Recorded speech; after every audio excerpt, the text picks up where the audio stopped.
Hi friends, తక్కువ investment ద్వారా మంచి ప్రాఫిట్స్ పొందాలి అనుకునే వారికి ఇది ఒక బెస్ట్ ఇన్వెస్ట్మెంట్. దీని పేరే ప్రధానమంత్రి సూర్యఘర్ యోజన పథకం. ఇది ఎలా పనిచేస్తుంది, దీని నుంచి మనకు కలిగే ప్రయోజనాలు ఏంటి అనే కంప్లీట్ డీటెయిల్స్ ఇప్పుడు చూద్దాం. నెక్స్ట్ దీంట్లో 3 రకాలు ఉంటాయి. అవి ఏంటంటే on grid solar system, hybrid, off grid. ఈ మూడిట్లో ఇప్పుడు మనం చెప్పుకోబోయేది ఆన్ గ్రిడ్ సోలార్ సిస్టమ్ గురించి. ఈ ఆన్ గ్రిడ్ సోలార్ సిస్టమ్ అంటే మనం ఇంటిపైన కానీ, పొలాల్లో కానీ, రైస్ మిల్లు ఇలా ఎక్కడన్నా సరే మనం సోలార్ ప్లేట్లను అరేంజ్ చేసుకుని దీని నుంచి వచ్చే కరెంట్ని మనకి గవర్నమెంట్కి ఇవ్వడం ద్వారా వాళ్ళు మనకి సబ్సిడీ ఇస్తారు. అంతేకాకుండా యూనిట్కి ఇంత రేట్ అని చెప్పి మనకి డబ్బులు కూడా అందివ్వడం జరుగుతుంది. అంతేకాకుండా మనకి వచ్చే కరెంట్ బిల్ అంతా కూడా జీరో చేస్తారు. ఈ విధంగా ₹1 కూడా మనం పే చేయకుండా గవర్నమెంట్ నుంచి ఫ్రీగా కరెంట్ని పొందవచ్చు. అది ఎలా అంటే, ఒక ఇంటికి మనం సోలార్ ప్యానల్స్ పెట్టించుకోవాలి అంటే మినిమం 3 కిలోవాట్ కావాలి. 3 కిలోవాట్కి 6 సోలార్ ప్యానల్స్ వస్తాయి. ఒక్కొక్క ప్యానల్ సైజ్ వచ్చి మనకి పొడవు 7.6 అడుగులు, వెడల్పు 3.9 అడుగులు ఉంటుంది. ఆ విధంగా చూస్తే 6 ప్యానల్స్కి పొడవు 15.16 అడుగులు, వెడల్పు 12 అడుగులు కావాల్సి ఉంటుంది. అంటే మన ఇంటిపైన 270 స్క్వేర్ ఫీట్లు లేదా 30 గజాల స్థలం ఉంటే మనం ఈ 6 ప్యానల్స్ని అరేంజ్ చేసుకోవచ్చు అనమాట. నెక్స్ట్ ఈ అరేంజ్మెంట్ అంతా డైరెక్ట్ ఫ్లోర్ మీద లేదంటే 5 ఫీట్ హైట్లో ఒక షెడ్ రూపంలో ఒక స్ట్రక్చర్ని అరేంజ్ చేసి మనకి లైటింగ్ ఎక్కువ ఎక్కడైతే పడుతుందో అక్కడ అరేంజ్ చేయడం జరుగుతుంది.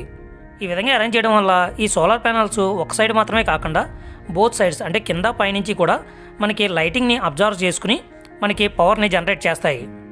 నెక్స్ట్ ఈ పథకంలో సోలార్ ప్లేట్లు మాత్రమే కాకుండా DCDB direct current distribution box, inverter, ACDB alternative current distribution box, గ్రిడ్కి సంబంధించిన ఎక్విప్మెంట్స్ అన్నీ కూడా కలిపి ఇందులో రావడం జరుగుతుంది. నెక్స్ట్ ఈ సోలార్ ప్లేట్లని ఇంటికి మాత్రమే కాకుండా rice mills, companies, hostels, commercial buildings ఇలా అన్ని చోట్ల మనం అరేంజ్ చేసుకోవచ్చు.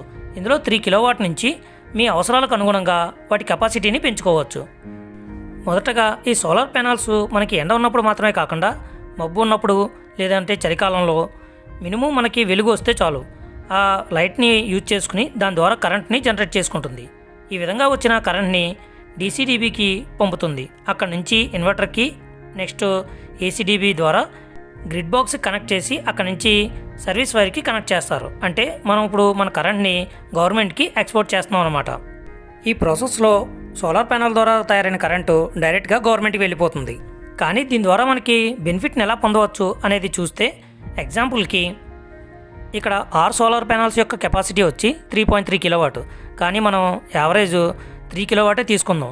1 kilowatt hour is equal to 1 unit. అంటే మనం ఇంట్లో యూనిట్ లెక్కన చూస్తాం కాబట్టి 1 యూనిట్ అనమాట. సపోజ్ 1 కిలోవాట్ అవర్ అంటే 1000 వాట్స్. మనం ఇంట్లో వాడే బల్బులు కానీ, హీటర్ని 1000 వాట్స్ ఉంటుంది. ఆ హీటర్ని మనం 1 గంట సేపు మనం హీట్ చేసినట్లయితే వాటరు మనకి 1 యూనిట్ కరెంట్ అనేది కాలుతుంది. ఆ విధంగా ఇక్కడ 3 కిలోవాట్ ప్యానల్స్ పెట్టాం కాబట్టి మనకి 1 కిలోవాట్ అవర్కి ఉదయం 9 గంటల నుంచి సాయంత్రం 4 గంటల వరకు 4 యూనిట్ల కరెంట్ అనేది జనరేట్ అవుతుంది. కానీ మనం 3 కిలోవాట్లు సంబంధించిన ప్యానల్స్ పెట్టాం కాబట్టి మనకి పర్ డే 12 యూనిట్లు కరెంట్ అనేది జనరేట్ అవుతుంది. ఆ విధంగా 1 మంత్కి 360 యూనిట్లు జనరేట్ అయ్యి అది డైరెక్ట్గా గవర్నమెంట్కి పంపబడుతుంది. ఇది నార్మల్ డేస్. అదే సమ్మర్లో అయితే మనకి మ్యాక్సిమం 420 యూనిట్ల వరకు జనరేట్ అవుతుంది. నెక్స్ట్ ఇప్పుడు మనకి 1 మంత్ తర్వాత మనకి కరెంటు బిల్లులో 200 యూనిట్లు వచ్చింది అనుకుందాం. కానీ మనం ఆ నెలలో సోలార్ ప్యానల్స్ ద్వారా జనరేట్ అయ్యి గవర్నమెంట్కి పంపించింది 360 యూనిట్లు. అంటే ఈ 360 యూనిట్లలోంచి 200 యూనిట్లు తీసేస్తే మనమే గవర్నమెంట్ దగ్గర 160 యూనిట్లు ఉన్నాయని అర్థం. ఈ 160 యూనిట్లకి గాను మనకి ₹2.09 చొప్పున లెక్కగట్టి ఆ అమౌంట్ని అందిస్తారు. అది ఎలాగంటే, ఇప్పుడు మనకి కరెంటు బిల్లు జీరో అయిపోయింది కాబట్టి మనకి ఏ విధమైన బిల్లు ఉండదు. కానీ మినిమం ఛార్జ్ అనేది ₹100 ఎంతో కట్టాలి కాబట్టి అది మాత్రం వస్తుంది. దానికి కూడా మనం ఇచ్చిన 160 యూనిట్లు ఎక్సెస్కి గాను బిల్లు కడితే ₹334 వస్తుంది. ₹2.09 చొప్పున. దీంట్లోంచి మనకి మినిమం ఛార్జ్ ఇప్పుడు ఎంత పడింది? ₹100 పడింది. ఆ ₹100 కూడా తీసేస్తే మన కరెంట్ బిల్లు కంప్లీట్లీ జీరో అయిపోయింది. ఇంకా మనకే గవర్నమెంట్ నుంచి ₹234 మన అకౌంట్లో పడుతుందన్నమాట. ఈ విధంగా ₹1 కూడా కట్టక్క లేకుండా మనం ఈ సోలార్ ప్యానల్ ద్వారా కంప్లీట్గా ఫ్రీ కరెంట్ని పొందవచ్చు. ఈ విధంగా ప్రతి 6 నెలలకి మనకు వచ్చే అమౌంట్ని క్యాలిక్యులేట్ చేసి 6 నెలలకు ఒకసారి మన అకౌంట్లో వేయడం జరుగుతుంది.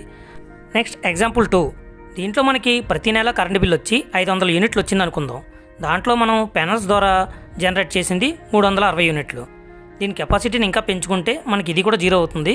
కానీ నార్మల్గా ఈ 6 ప్యానల్ చొప్పున చూసుకున్నట్లయితే 360 యూనిట్లు జనరేట్ అవుతుంది.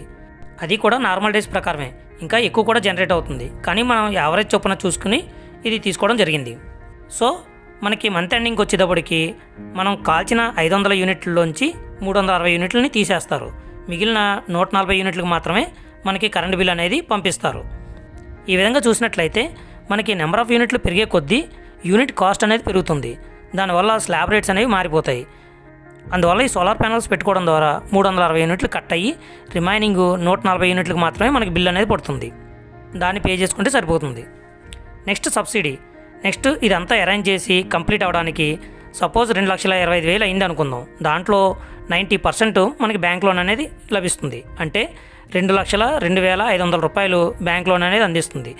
దీనికి 10 సంవత్సరాలు ఈఎంఐ అనేది పెడతారు. దీనికి గాను మనకి 2,200 నుంచి 2,400 మధ్యలో పడవచ్చు. ఈ బ్యాంక్ లోన్ తీసుకున్న తర్వాత 4 వారాలకి మనకి సబ్సిడీ అనేది పడుతుంది. అది అరౌండ్ 35% నుంచి 40% పడుతుంది. దానివల్ల మనకి 78,000 మన డైరెక్ట్ అకౌంట్లోకి క్రెడిట్ అవుతుంది. ఈ అమౌంట్ని మనం డైరెక్ట్గా బ్యాంక్కి పే చేసినట్లయితే మనం పే చేయవలసిన 2,02,500 రూపాయల నుంచి 78,000 తీసేస్తే రిమైనింగ్ 1,24,500 మాత్రమే బ్యాంక్కి పే చేయవలసి ఉంటుంది. ఈ విధంగా 10 సంవత్సరాలు ఉన్న టెన్యూర్ని మీ బ్యాంక్ అకౌంట్లో పడ్డ సబ్సిడీ అమౌంట్ని తిరిగి బ్యాంక్కే పే చేసినట్లయితే 10 సంవత్సరాల నుంచి 5 సంవత్సరాలకి మీరు కట్టవలసిన టెన్యూర్ అనేది తగ్గిపోతుంది. దాని ద్వారా 5 సంవత్సరాల్లో కంప్లీట్ చేసేయచ్చు ఈఎంఐలు. లేదు మనం కంటిన్యూస్గా ఇదే అమౌంట్ పే చేసుకున్నట్లయితే 10 సంవత్సరాల టైం అనేది పెడతారు. ఈ విధంగా మనం 5 ఇయర్స్లో మొత్తం కంప్లీట్ చేసినట్లయితే తర్వాత నుంచి మనం ఏ విధమైన ఛార్జీలు లేకుండా ఫ్రీగా కరెంట్ని యూజ్ చేసుకోవచ్చు. Next warranty. ఈ సోలార్ ప్యానల్స్కి 20 సంవత్సరాల వారంటీ అనేది ఉంటుంది. అదే ఇన్వర్టర్కి 8 సంవత్సరాల వారంటీ అనేది ఇస్తారు. Next cleaning. దీంట్లో మనకి ఆ ఏరియాలో డస్ట్ ఎక్కువ పడుతుంది అనుకున్నప్పుడు నార్మల్ క్లాత్తో క్లీన్ చేసుకుంటే 3 నెలలకు ఒకసారి సరిపోతుంది. నెక్స్ట్ ఈ సోలార్ సిస్టమ్ని మీ ఇంటిపై పెట్టుకోవాలనుకున్నా commercial and non commercial purpose ఎవరికన్నా కావాలి అనుకుంటే ఈ పైన కనిపిస్తున్న నెంబర్కి కాంటాక్ట్ చేయండి.